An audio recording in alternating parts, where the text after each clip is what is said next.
السلام علیکم ورحمۃ اللہ وبرکاتہ۔ دوستو کیسے ہیں؟ امید کرتا ہوں کہ آپ تمام احباب خیریت و عافیت سے ہوں گے۔ دوستو بہت سارے احباب اس بات کی شکایت کرتے ہیں کہ ہمارے بچے رات میں صحیح طریقے سے سو نہیں پاتے۔ ان کو پریشانی یہ ہوتی ہے کہ بچے سوتے رہتے ہیں، ایک بیگ رات میں اٹھ جاتے ہیں، ان کی آنکھیں کھل جاتی ہیں اور وہ خود پریشان ہوتے ہیں اور اپنی والدین کی نیند کو حرام کر دیتے ہیں۔ پریشانی یہ ہے کہ بچے کو شیطان رات میں پریشان کرتا ہے۔ آئیے دوستو اس شیطان کے عمل سے، شیطان کے مکر و فریب سے بچنے کے لیے ہم آپ کو ایسا ایک قیمتی انمول وظیفہ بیان کرنے والے ہیں اور آپ کو بتانے والے ہیں جس کو اپنے زندگی میں عمل میں لائیں گے تو وہ آپ کے لیے بہت فائدہ مند ہوگا اور آپ کی تمام تر پریشانیاں دور ہو جائیں گی اور بچہ صحیح اور سکون کے ساتھ سوئے گا۔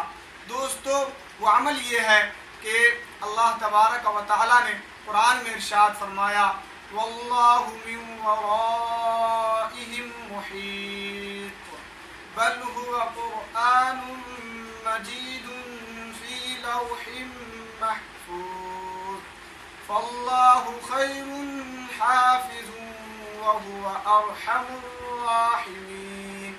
جب آپ اس عمل کو کریں گے اور اس عمل کو آپ کو اس طور پر کرنا ہے کہ بچہ جب سو جائے تو سونے کے بعد بچے کے سر کے بال کو پکڑ کر 7 مرتبہ ان کلمات کو پڑھنا ہے اور ان کلمات کو پڑھنے کے بعد 7 دن یہ عمل کرنا ہے، اور جب یہ عمل کریں گے آپ تو اللہ پاک اس عمل کے بدولت، اس عمل کے ذریعے سے اللہ پاک بچے کو اپنے حفظ و امان میں رکھیں گے اور تمام تر برائی سے اور برائی کی جگہوں سے بچے کو اللہ پاک حفاظت فرمائیں گے۔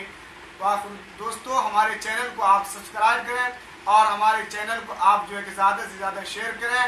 دوستو آپ لوگوں سے امید ہے کہ آپ تمام احباب اس ویڈیو کو سنیں گے اور آگے شیئر بھی کریں گے۔ السلام علیکم ورحمۃ اللہ۔